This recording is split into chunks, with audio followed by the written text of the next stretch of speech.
Wimbledon is a tournament built on a foundation of strict, uncompromising rules. It's an environment where history dictates everything from how the grass is cut to the exact rituals of the players on the court. Even the fans physically adapt themselves to these traditions.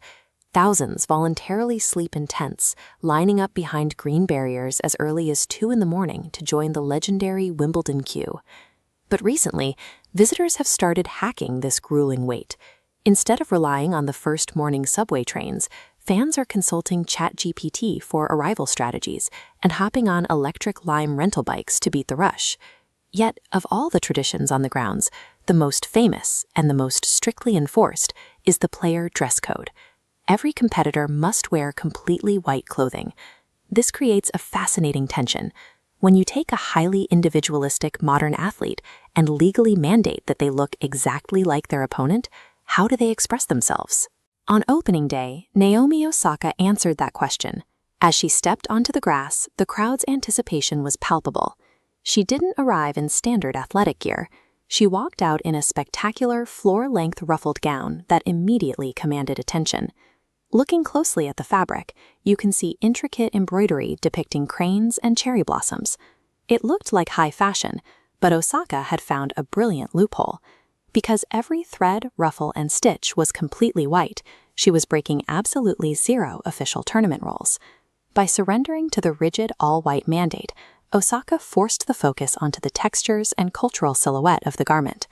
Without the ability to use color, Osaka and Tokyo-based designer Hana Yagi had to rely entirely on the physical shape of the garment to convey its meaning. Osaka realized that the silhouette of a Japanese kimono is so iconic, you don't actually need traditional dyes or vibrant patterns to recognize exactly what it is. Her inspiration came from an unexpected piece of pop culture, actress Lucy Liu. Osaka remembered Liu's character in Kill Bill wearing an all-white kimono and wanted to reinterpret that striking monochromatic look. To build the gown, Yagi assembled 7 different upcycled textiles, carefully piecing together segments of vintage kimonos. The core structural inspiration hidden within these layers is the shiromuku.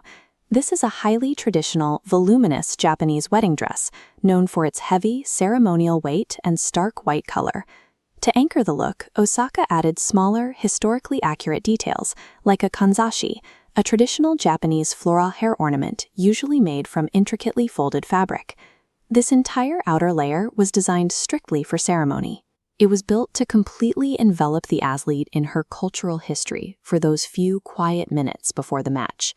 Of course, professional tennis requires actual movement, and as Osaka herself pointed out, there is immense pressure not to show up in a heavy ball gown only to lose in the first round.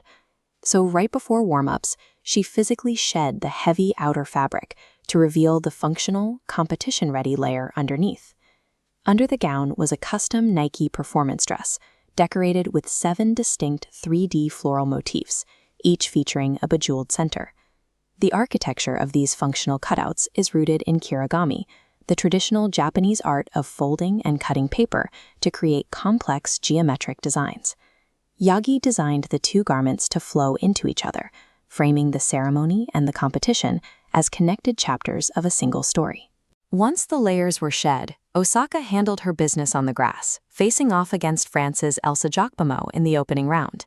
The commercial reaction was immediate. Within hours of the walk-on, the consumer version of the performance dress completely sold out online. Even the famously strict tournament executives had no issue with the stunt.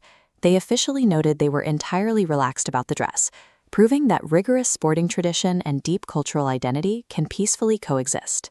Osaka uses these pre-match arrivals as a personal storytelling medium, turning the short walk to the grass into a distinct creative performance. Osaka showed that you don't have to break the rules to make a statement. If you understand the constraints, the oldest traditions in sports won't erase your identity. They will actually give you the stage to amplify it.